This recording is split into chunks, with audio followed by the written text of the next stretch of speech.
মৰমৰ ছাত্ৰ-ছাত্ৰীসকল তোমালোকক মোৰ চেনেললৈ স্বাগতম জনাইছোঁ। আজিৰ এই ভিডিঅ'টিত তোমালোকৰ পঞ্চম শ্ৰেণীৰ ইংৰাজী পাঠ্যপুথিৰ লেসন নম্বৰ 3 বাৰ্ড টক নামৰ লেসনটিৰ কুৱেশ্যন আনসাৰবোৰ লৈ আহিছোঁ। তোমালোকৰ কুৱেশ্যনটো চোৱা। নম্বৰ 2 দিয়া আছে right the answer of the following questions. তলত দিয়া প্ৰশ্নসমূহৰ উত্তৰ লিখা। Number A which birds R talking in the poem. কবিতাটোত মানে কোনবোৰ চৰায়ে কথা পাতি আছে।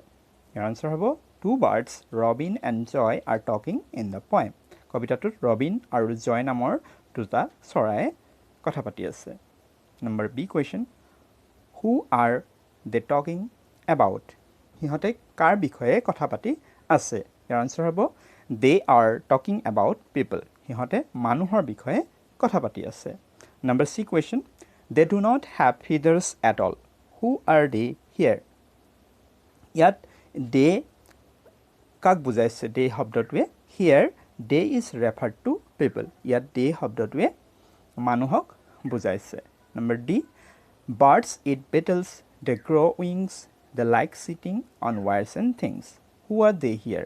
ইয়াত দে শব্দটোৱে কাক বুজাইছে। Here they is referred to the birds. ইয়াত দে শব্দটোৱে চৰাইক বুজাইছে। Number E last question why according to Robin and Joy are people funny.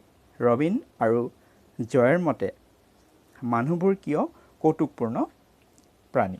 Year answer হ'ব according to Robin and Joy are people funny because they do not eat beetles do not grow' wings and they do not sit on wires and things. চৰাইবোৰৰ নিচিনাকৈ মানুহবোৰে যিহেতু Beatles নাখায় বা ডেউকা নগজে বা তাঁৰ বা বস্তুবোৰৰ ওপৰত নবহে, সেইবাবে ৰবিন আৰু জয়ৰ কাৰণে মানুহবোৰ কৌতুকপূৰ্ণ প্ৰাণী। মৰমৰ ছাত্ৰ ছাত্ৰীসকল আজি ভিডিঅ'টো ইমানে আছিল। ভিডিঅ'টো কেনে পালা? ভাল লাগিলে লাইক এটা কৰি দিবা, শ্বেয়াৰ কৰিবা তোমালোকৰ বন্ধু বান্ধৱীৰ মাজত। আৰু মোৰ চেনেলটো যদি প্ৰথম আহিছা তেন্তে চেনেলটো ছাবস্ক্ৰাইব কৰি ৰাখিবা যাতে আগলৈ এনেকুৱা ধৰণৰ ভিডিঅ'সমূহ পাই থাকা। বাৰ্ড টক কবিতাটি অসমীয়াত জানিবলৈ এই ভিডিঅ'টিৰ ডেছক্ৰিপশ্যন বক্সত থকা লিংকত গৈ তোমালোকে ভিডিঅ'টো চাব পাৰিবা। ভিডিঅ'টো চোৱাৰ বাবে ধন্যবাদ।